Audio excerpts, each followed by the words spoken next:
يعني مأساة. مأساة طبعا. الى ان بقينا جد بقى. وجي بابا في الافلام اللي بجد واللي هي الافلام الكويسه، مش هنتكلم عن ايه هي الافلام بس قصدي عامه اللي احنا عارفينه ان جينا في هو ما لحقش الجد اساسا. ما لحقش اللي بجد. ما لحقش اللي بجد. الجد لحقه في جبل الحلال وكنت بمثل معاه واتفرج عليه. طب لما مثلت معاه اول مره مثلت معاه ايه انت انطباعك؟ لا اول مره كانت مشهد وانا عندي 7 سنين حاجه كده، كان في فيلم اسمه البحر بيضحك ليه. اوكي. وجي هما كانوا بيعملوا بروفات في البيت وبتاع، واستاذ محمد كامل الأيوبي المخرج وابويا وكده وقاعدين. فكل شويه مثلا حد يطلع شاي مش عارف ايه، فانا عايز انا اللي اطلع الشاي عشان اقعد اسمع بيقولوا ايه القعده دي، ما انا عايز اعرف المود ده ايه.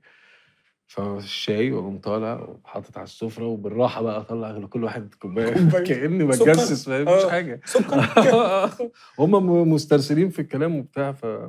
فسمعت ان في طفل في الفيلم، فقالوا لي هتعمله وبتاع مش عارف ايه، بس لو ما عرفتش تعمله هيبقى في ولد تاني بره اي حاجه هتلخبط فيها هندخله. مين؟ ده انا مقاتير اللحظه. مين هعمله؟ ورحنا واسكندريه. ابن حد ولا مش ابن حد؟ ولا حاجه، مفيش حد اصلا. قاعدين على البحر وفجاه في اخر الفيلم خالص بيجي ولد بيطير طياره وبينده للاستاذ نجاح الموجي الله يرحمه. وكان اسمه بص، اللي هو بيقف يعمل دعايه للمحلات زمان كده. فعايزك تشاور على الطياره بتاعتي عشان الناس تشوف عليه قد ايه وتقول بص وبتاع. ده بقى انا جيت اصور المشهد، انا مبسوط واكسايتد جدا ويعني حماس عالي.